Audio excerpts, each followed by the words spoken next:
नमस्कार।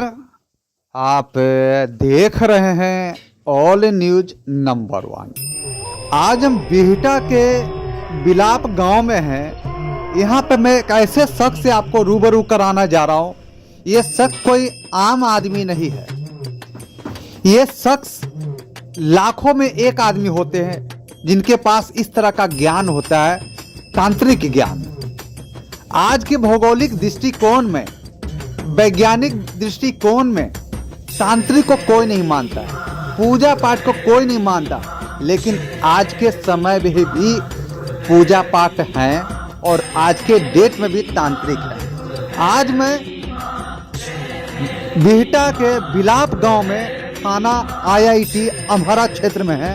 यहाँ पे तांत्रिक बाल मुकुंद जी हैं जो अपने जीवन के बारे में, अपने कर्म के बारे में और अपने काम से कैसे कितने लोगों को भला कर रहे हैं तो उनसे जानने का प्रयास करते हमारे रिपोर्टर जयंत कुमार गौरव से खास मुलाकात। साथ ही साथ तांत्रिक बाल मुकुंद जी का कहना है कि तांत्रिक क्षेत्र में भी तरह तरह के लोग हैं, जिसमें एक नागा बाबा भी आते हैं। हर एक तरह के लोग इसमें हैं। जिस तरह मेडिकल साइंस में अघोरी तांत्रिक हैं, वो अपने तंत्र विद्या से जनहित का काम करते हैं। श्मशान तांत्रिक बहुत तरह के हैं। श्मशान तांत्रिक है, नागा तांत्रिक है और भी भिन्न भिन्न तरह के तांत्रिक है जो जन कल्याण की काम करते हैं, लोगों की परेशानियों को दूर करने का प्रयास करते हैं। साथ ही साथ वास्तुशास्त्र, अगर आपके घर में वास्तु दोष हो उनको भी निवारण करने का पुख्ता गारंटी देते हैं। तो देखिए।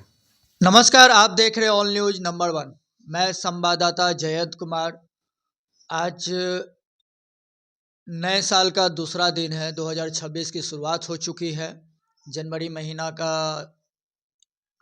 स्टार्टिंग हो चुका है और आज आपसे बात करके ये खुशी महसूस हो रही है कि हमारे जिस क्षेत्र में अभी मौजूद हूँ, यह बिहटा का क्षेत्र है और यहाँ पे बाल मुकुंद पाठक जी के आवास पे आने का मौका मिला है।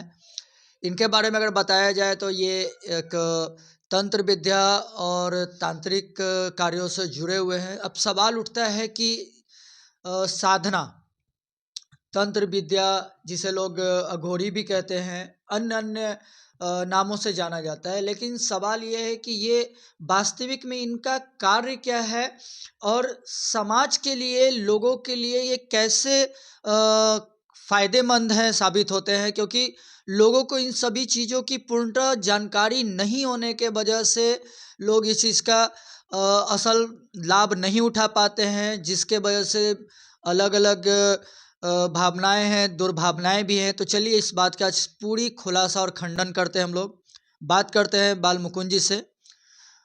जी नमस्कार। जय माइकी।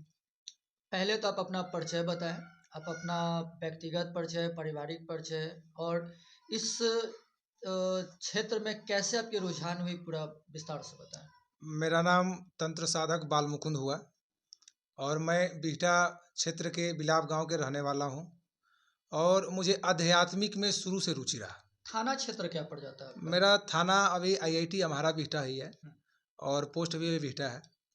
बिहटा चूँकि रेलवे स्टेशन भी है। जी, रेलवे स्टेशन बिहटा अगर ही है। आप ये रेलवे स्टेशन से आपके यहाँ पहुँचना हो तो किस तरह का साधन, कैसे लोग आ पाए? रेलवे स्टेशन से मेरे यहाँ पहुँचना हो तो बिहटा से ऑटो आती है लई क्षेत्र के लिए और वहाँ पे बिलाप गाँव है। बिलाप गाँव। हाँ, और डायरेक्ट ऑटो भी बिलाप के लिए आती है।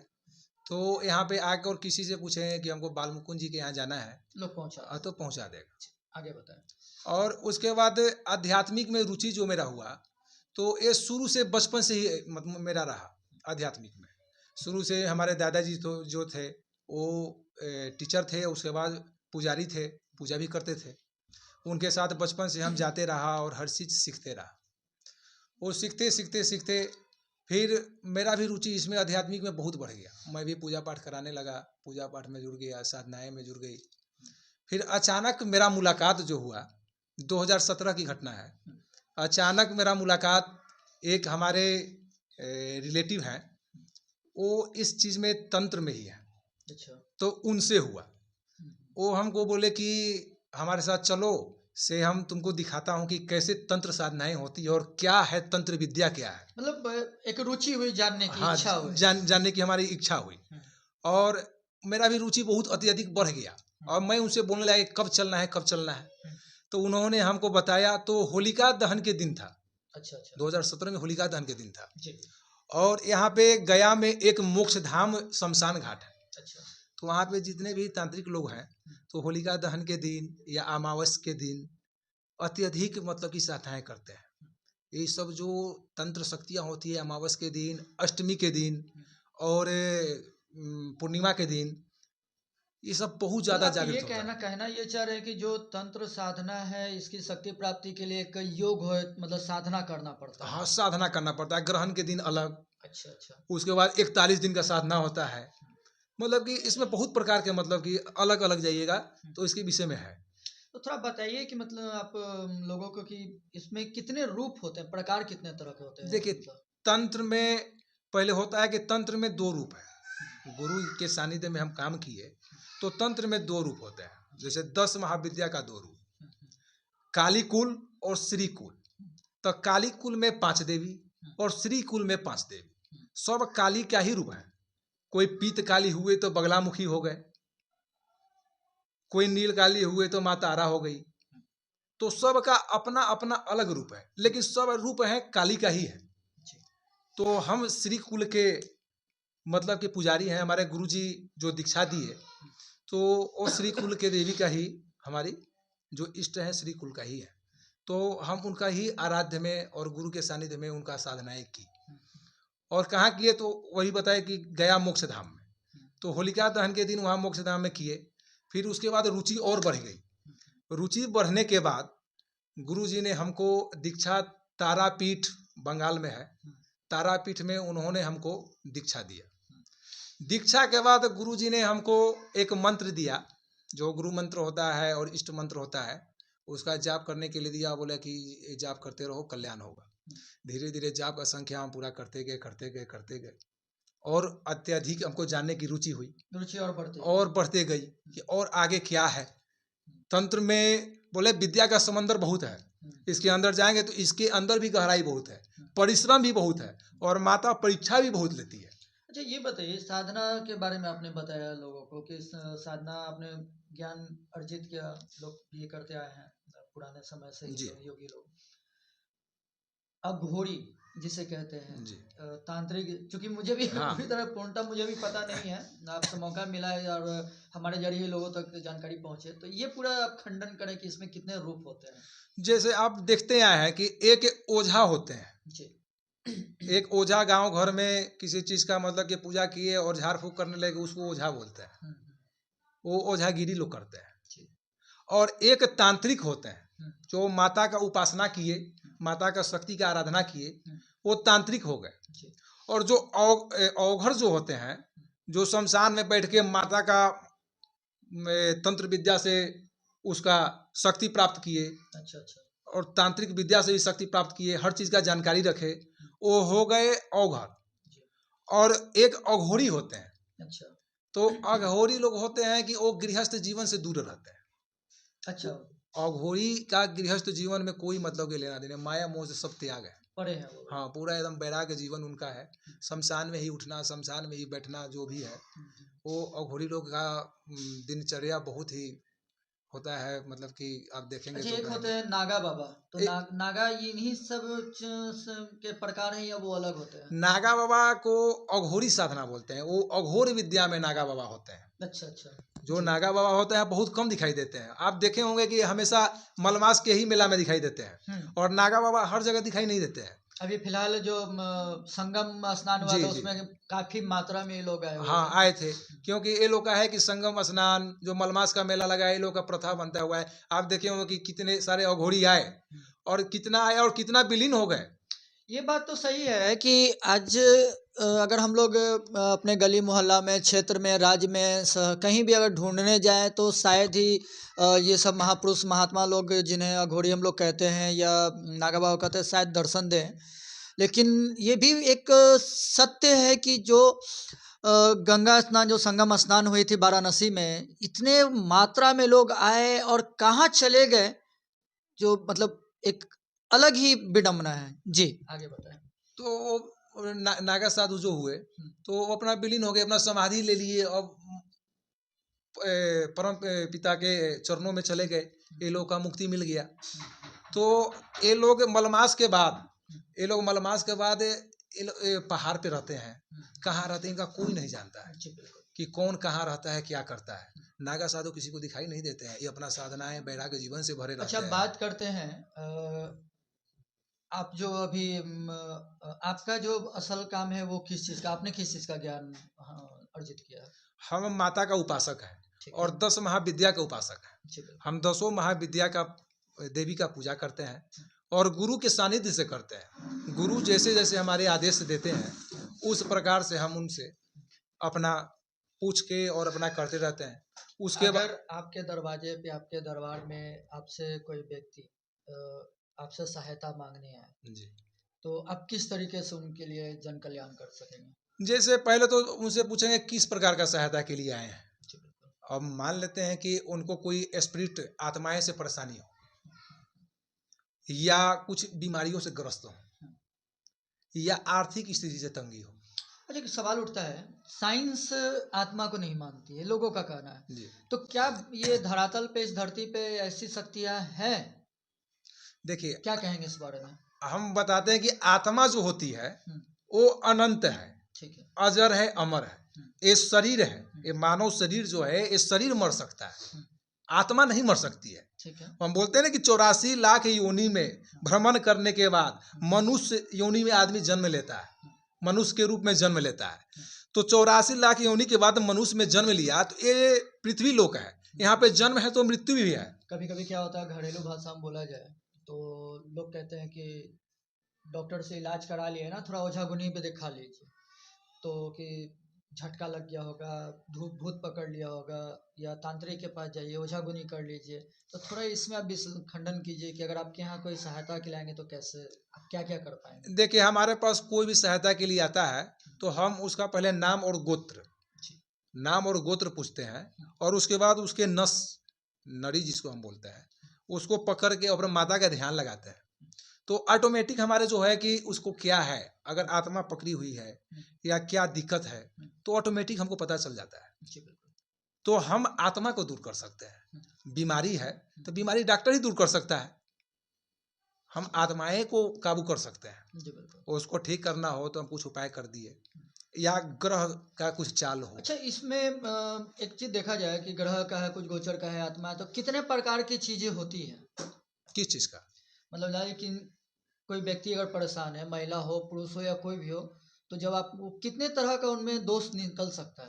देखिए जो महिला परेशान है या पुरुष परेशान है तो सबसे पहले उसका नाम से तो हम पहले पता है कि पता चल जाता है। तो उसके यहाँ वास्तु पहले तो देखते हैं कि वास्तु दोष है कि नहीं है, वास्तु दोष भी होता है। फिर उसका देखता हूँ कि पितृ दोष है कि नहीं है। ठीक है। पितृ दोष होने से आपके घर में आर्थिक तंगी बहुत ज्यादा रहेगा, कलह कलेश रहेंगे। पितृ दोष क्या होता है इस पे हम अभी पहले चर्चा करते हैं, पितृ दोष के विषय में। तो पितृ दोष जो पितरन लोग होते हैं, पूर्वज लोग होते हैं, तो वो बेचारे जो अपने स्वर्गीय प्राप्त कर लिए और उनका स्थान नहीं मिला या उनका श्राद्ध अच्छे तरह से नहीं हुआ तो उसको पितरन दोष बोलते हैं। उसका घर का कोई बड़ा सदस्य या बड़ा बेटा जो होते हैं, गया में त्रिपिंडी श्राद्ध होता है तो त्रिपिंडी श्राद्ध कराना बहुत ही अनिवार्य होता है, जिसका पितरन दोष होता है। अगर नहीं कराने से घर में क्लेश है, झगड़े हैं, कोर्ट कचहरी, बहुत सारे मतलब की विडंबना बनी रहती है, तो उसको पितरन दोष बोलते हैं। तो इसका दूर करने के लिए आपको बता दें कि त्रिपिंडी श्राद्ध कराना गया में अनिवार्य है। वास्तु दोष देखा जाता है कि वास्तु दोष में क्या है कि लैट्रिन शौचालय कहाँ पे रहना चाहिए, मेन दरवाजे हम मेरा कहाँ पर रहना चाहिए, घर का सीढ़ी कहाँ पे होना चाहिए, बेडरूम की कौन सा दिशाएं होना चाहिए, कौन अग्नि कौन है, कौन भंडार कौन है, मतलब ये सब देख के घर बनाते हैं। तो मतलब आपसे इन सभी चीजों के लिए लोग परामर्श और समाधान करवा सकते हैं? हमसे पहले बताया कि हमसे ज्योतिष का भी, हमसे तंत्र का भी, हमसे किसी भी प्रकार का किसी भी कोई भी समस्या हो उसका हम उपाय बताएंगे, उसका निवारण करेंगे। जो निवारण होने लायक रहेगा उसका निवारण करना ही करना है। जी बिल्कुल। अब आप देखे होंगे कि मैं आगे लिखा था कि शराब सिगरेट छुड़ाते हैं, शराब सिगरेट भी छूटता है, तंत्र से शराब सिगरेट भी छूटता है, संभव है। संभव है। उसका जो ज़्यादा शराब पीता हो, जो ज़्यादा सिगरेट पीता हो, तो शराब का हमको जूठा चाहिए, सिगरेट का मुझे जो फुल्ली है वो चाहिए, और उसका नाम गोत्र और फोटो से समसानिक प्रयोग है, उस समसानिक प्रयोग करेंगे अच्छा, ऑटोमेटिक छोड़ मतलब देंगे। उस जो व्यक्ति का शराब छुड़वाना हो, उसका जूठा शराब हो, मतलब उसके शरीर से वो अंश जुड़ चुका हो। अंश अंश से जुड़ा हो। अब जो शराब है, नया शराब है, तुम थोड़ी जाना है कि उसका है, उसका नाम से भी करेंगे तो कुछ पता नहीं है, लेकिन उस व्यक्ति का जो शराब पी रहा है उसमें से हमको जूठा चाहिए, तभी उस पे संभव है तंत्र में। बालमुकुंद जी, एक चीज़ तो मैं वास्तविक जीवन में मैं आपसे बहुत इस बात के लिए खुश हूँ, पर प्रसन्न भी हूँ कि लोगों ने बहुत सा दावा किया, लेकिन उसकी जो बारीकी भंतियाँ हैं कि कैसे उस चीज़ का प्रयोग करने का तरीका है, कैसे उस चीज़ का उपाय किया जा सकता है, वो चीज़ आपने बताया है लोगों को। जी, जो सच्चाई है तो हम सच्चाई से अवगत कराते हैं, किसी को हम झांसे में नहीं रखते हैं।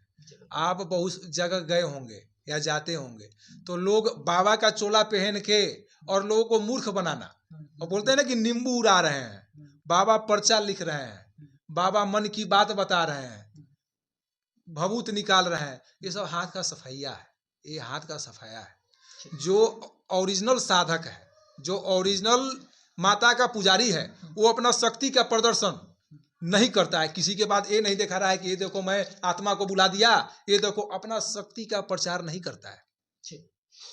क्यों नहीं करता है?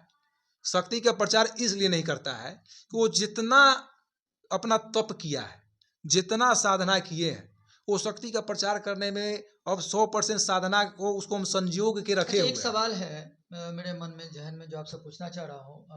मार्केट में बहुत सारे जो है प्रकाशन किताब छाटते हैं, जैसे बंगलामुखी साधना हो गया, काला किताब हो गया, अन्य तरह के हैं जिसमें वो विधि बताई जाती है करने के लिए, तो उसके बारे में आपका क्या विचार है? देखिए, जैसे बगलामुखी साधना हो गया, विपरीत प्रतिंगिरा स्त्रोत हो गया, 10 महाविद्याएं होगी, 64 योगनिया साधना हो गया, धूमावती साधना हो गया, काली साधना हो गया, तो एक किताब में तो सही है, किताब में जो नियम विधि बताया है वो तो सही है, लेकिन उसको करना अपने से स्वयं नहीं चाहिए, बिना गुरु मंत्र के और बिना दीक्षित हुए, बिना गुरु ज्ञान का नहीं, बिना गुरु ज्ञान का करना ही नहीं। जब गुरु तो ज्ञान है ही, लेकिन एक गुरु मंत्र होता है, और गुरु के साथ दीक्षा लेंगे तो ऑटोमेटिक हो जाएगा। तो एक गुरु मंत्र चलता है, उसके बाद वो साधना करेंगे तो पूर्ण होगा। अच्छा, ये बताइए, आपने ये जो इस क्षेत्र में आपने अपने जो आगे बढ़ाया अपने आप को, तो इसका मेन प्रयोजन क्या लेके चले आप? जन कल्याण, लोगों का सहायता, किस तरीके से आप मान लीजिए अगर आपसे कोई इन चीज़ों का जानकारी लेना चाहे, ज्ञान लेना चाहे, तो क्या कहेंगे उस बारे में? देखिए, इस चीज़ में हमको बहुत ज़्यादा रुचि हुआ, इसलिए कि बहुत सारे लोगों को दुख तकलीफ हम देखे और मुझे रहा नहीं गया, तो मुझे लगा कि अगर भगवान चाहे तो हमसे किसी का कल्याण हो, तो हम करने में क्यों असमर्थ रहें, क्यों नहीं करें। तो इस चीज़ में रुचि हमको इसलिए ज़्यादा बढ़ते गया, और हम बहुत लोगों का कल्याण भी किया। यहाँ बिहटा में भी, जिनपुरा में भी, आप लई रूट में भी एक लई का घटना है कि लई में हम देखने गए, उस घर में ही निगेटिव शक्ति, उस घर में ही डाइन थी। अच्छा। और हमारे ऊपर अटैक चालू कर दी। तो बहुत बड़ी बात आपने बताई। ये चीज हुआ कि हमारे ऊपर अटैक चालू कर दी। अब हम उसमें असमर्थ रहते, वो मेरा परीक्षा लेना चालू कर दी कि बाबा जानते हैं कि नहीं जानते हैं। अब मेरा सीने में दर्द चालू हो गया, अब वो मार रही, हम देख रहे हैं, सर में दर्द चालू लगा कि फट जाएगा। अब अंदर से बेचैनी उत्पन्न हो गया, और अपना बेटा को स्वयं उपारी हुई थी, वो बेटा को स्वयं। ये सब जो काली शक्ति होती है ना, तो शुरू में तो बहुत देखेंगे कि बढ़ोतरी कर रही है, बहुत सारे मतलब कि पैसा कमा रहे हैं लोग, लेकिन बाद में इसका निगेटिविटी बहुत ज़्यादा है, नकारात्मक ऊर्जा बहुत ज़्यादा है। ये अपने को ही मतलब कि बर्बाद करते जाता है। अच्छा, आपसे अगर कोई मदद मांगने आए, आपसे दरवाजा पे मिले या जहाँ भी आपको बुलाए, तो क्या आप वहाँ जाते भी हैं? जैसे हमको जो जहाँ बुलाया गया और हम फ्री हैं, हम कहीं कुछ नहीं है, तो हम उनके यहाँ दरवाजा पे भी जाते हैं। और जाने के बाद जो कल्याण करते हैं, जो हमारे दरवाजे पे आए उनका भी कल्याण करते हैं। और सब माता के दिन है। और कल्याण माता करती है, कल्याण हम नहीं करते हैं। हम माता से अर्जी लगाते हैं, माता से बोलते हैं कि ये भक्त है माँ थोड़ा देख लो, और उनका पुकार करते हैं। और जिस प्रकार का पूजा होता है, अब बता दिए कि जो शत्रु परेशान कर रहा है तो बगलामुखी प्रयोग कर दिए, क्योंकि शत्रु का निवारण बगलामुखी का साधना में ही है। 10 महाविद्या के 8वीं स्वरूप जो होती है वो बगलामुखी ही होती है। एक मंत्र है, ओम ह्लीम बगलामुखी सर्व दुष्टानाम वाचम मुखम पदम स्तंभे जिह्वाम कीलय बुद्धिम विनाशे ह्लीम ओम स्वाहा। इस मंत्र के 1.25 लाख जप करवाने से शत्रु का परास्त हो जाता है, निवारण हो जाता है। तो अभी आप बात कर रहे थे, और अभी सवाल है कि इस दुनिया में कुछ अच्छाई भी है तो कुछ बुराई भी है। माँ है तो योगिनी भी है, आत्मा है तो परमात्मा भी है, और कुछ लोग बुरे भी हैं तो अच्छे भी चाहते हैं, और कुछ लोग अच्छा होने के बावजूद लोग का बुरा करना चाहते हैं। तो आप चाहें तो बाबा से मिल सकते हैं, अपने समस्या का समाधान भी कर सकते हैं, और ज़रूरत पड़ने पर यथाशक्ति अगर बाबा आपके यहाँ पहुँच सकते हैं तो पहुँचने का भी इनका कोशिश रहेगा। अच्छा बाबा, एक अंतिम सवाल आपसे है कि क्या आपके यहाँ आते हैं कुछ लोग तो उनको कुछ पैसा वगैरह भी लगता है, या कहीं जाते हैं तो उसके लिए भी आपको कुछ चार्ज, चूँकि जाने में साधन का जरूरत पड़ता है, तो उस स्थिति में कैसे आप क्या करेंगे? देखिए, हम सबसे पहले यही बताते हैं कि मेरे यहाँ कोई भी आता है तो मेरे यहाँ निःशुल्क सेवा है। हम किसी से कोई पैसा नहीं लेते हैं, क्योंकि हम माता हमको उतना दी हुई है, और माता के वैराग्य जीवन में हमको पैसा से कोई लेना देना नहीं है। तो हम मेरे यहाँ कोई भी आते हैं तो उनको निःशुल्क सेवा करते हैं। अगर कहीं जाना पड़ा, अगर कहीं जाना हो तो जो हमको बुला रहा है वो लेके तो हमको खुद लेके जाते हैं। हम ऐसे उनका घर में थोड़ी देखे हैं। अब बोलेंगे बाबा यहाँ पे आ जाओ, तो बाबा उतना अभी फ्री नहीं है। बाबा का बहुत सारे काम आते हैं, बाबा के भक्तजन लोग आते रहते हैं, तो बाबा को लेने लोग आते हैं तो हम जाते हैं। और कोई ज़्यादा परेशान में है कि भी जानकारी दिया कि आने वाले 9 तारीख को इसी महीने जनवरी को इनके आवास पे एक बहुत बड़ा पूजा, इन्हीं से जानकारी लिया जाए, क्या पूजा रखा जा रहा है? 9 तारीख के जो 9 जनवरी है 2026 को, तो हमारे आवास पे एक अष्टजाम रामायण, जो कि वो चीज़ हम करने जा रहे हैं, और उसका भव्य आयोजन करने जा रहे हैं। उसमें बहुत सारे लोग आ रहे हैं, मतलब उसमें और भी पुरोहित वगैरह भी आएंगे, और हमारे कामाख्या के जो हमारे गुरुदेव हैं, हमारे जो गुरु भाई हैं, हमारे अवघर लोग जो हैं, अवघोरी लोग जो हैं, हमारे जो तांत्रिक लोग हैं, वो सब लोग का आगमन है, और सब लोग आएंगे और यहाँ हवन पूजन चलेगा। उस दौरान अगर किसी को कोई प्रॉब्लम हो और उस दौरान आए तो उसका निवारण तुरंत हो जाएगा, और उसका मैं तुरंत कर दूंगा। तो आने वाले 9 तारीख को इनके आवास पे एक पूजा रखा गया है, और कोशिश रहेगा कि आने वाले 9 तारीख से लेकर के जब तक इनके यहाँ पूजा रहेगा, मैं जनता तक इस चीज़ की खबर पहुँचाता रहूँ। आप देख रहे हैं ऑल न्यूज़ नंबर 1, मैं संवाददाता जयंत कुमार। नमस्कार। लाइक, कमेंट, शेयर, सब्सक्राइब करो मित्र।